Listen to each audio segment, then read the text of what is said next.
Hi, this is your prairie pal, Andrea. What's the first thing you see out here on the prairie?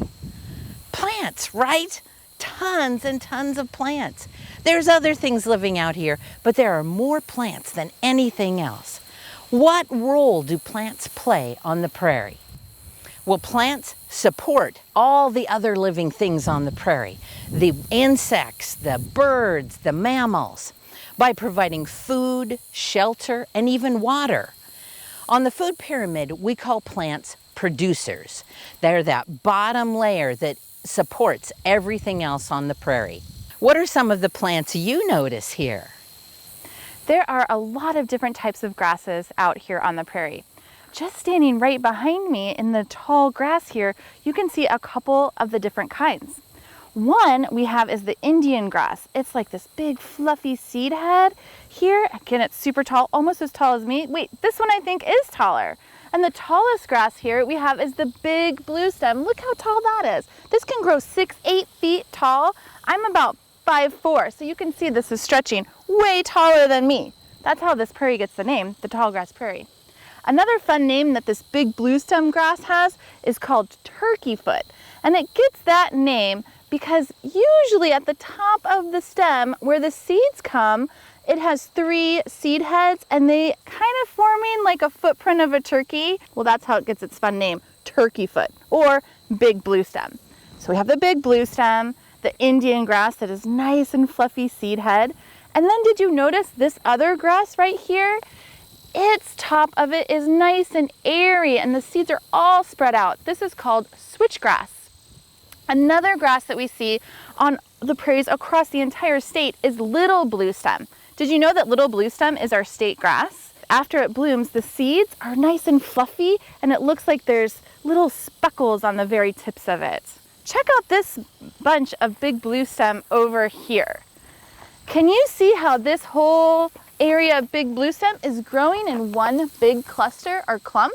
So the prairie grasses are bunch grasses. And all of these stems that are growing up from the ground are from one root system. You guys will learn more about roots a little bit later, but imagine underground these roots stretching out wide and deep, way down into the soil, making this plant being able to grow super tall. So every single one of these stems is one plant of big bluestem. I think that's pretty amazing.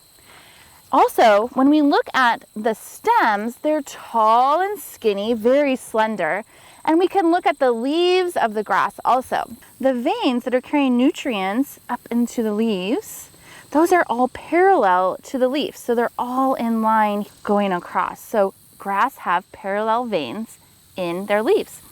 Now, if we head back over here to our big bluestem and Indian grass, I want to point out something really cool. And again, you have to look really closely.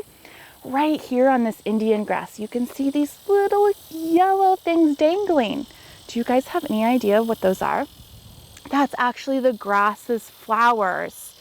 Did you know that grass have flowers? Sometimes they're overlooked because they're so tiny. But the Indian grass right now is blooming. And then over here on our turkeyfoot, our big bluestem, you can also see the dainty little flowers that are in bloom also. So if you think about the plant life cycle, plants need seeds in order to grow new plants. And in order for those seeds to appear, you need flowers. So on all plants, you need to find those flowers in order to have new seeds. Did someone say flowers? Grass flowers are a little bit hard to wrap your head around, aren't they? They don't really look like typical flowers.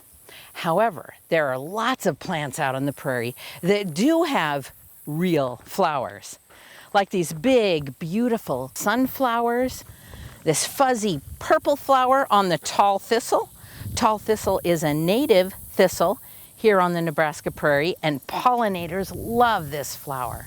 And then here's our state flower, goldenrod, with beautiful little tiny yellow flowers filled again with pollinators. We call plants on the prairie with recognizable flowers forbs, F-O-R-B. Say that word with me, forb. Say it fast, 4 times. Forb, forb, forb, forb. Okay, forbs are plants with flowers. But plants don't always have flowers, do they? This milkweed is a forb, but it doesn't have a flower on it right now. This plant bloomed this spring.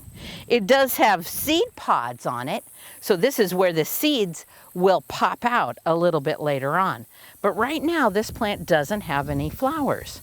So how can you tell when you're looking at prairie plants if you're looking at a grass or a forb? Well, do you remember what Jamie said about grasses? Grasses are tall, skinny with flexible stems, and they have these really long, skinny leaves with parallel veins. The veins run right alongside each other.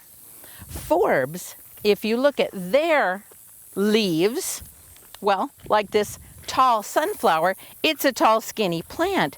But if you look at the leaves, they branch out. So there's one main vein, but then you can see little branches coming off of that main leaf. The common sunflower has great, big, beautiful leaves with veins that just branch out like crazy. This milkweed, its leaves, again, there's one main branch with a whole bunch of little side branches. The Maximilian sunflower, again, is a tall, skinny plant with long, skinny leaves, actually. But if you look at those leaves closely, you can see that there's one main vein with a whole bunch of little tiny veins branching out from it. When you're looking at forbs on the prairie, first look for flowers. Then if you don't see any flowers, look at the leaves and look at the veins. A plant on the prairie that is not a grass is a forb. Unless it's a tree. The trees and shrubs that grow here have adapted to live on the prairie, just like the other plants. Behind me over here is the eastern cottonwood tree. This is our state tree. The cottonwood grows near water, so on open spaces of the prairie, look for creeks or ponds, and usually you'll find a big old cottonwood growing. When the leaves rustle in the wind, some people say it sounds like water flowing. What do you think? Another tree that is found out on the prairie is called the bur oak tree. Now, bur oak trees can withstand fire because they have really thick bark. So they've adapted their bark to be able to withstand fire. Other trees that you might find in town and in city parks, they cannot survive fire or strong winds or drought. They're not adapted to the prairie like the cottonwood, the bur oak, or the sumac or dogwood shrubs that you find out here.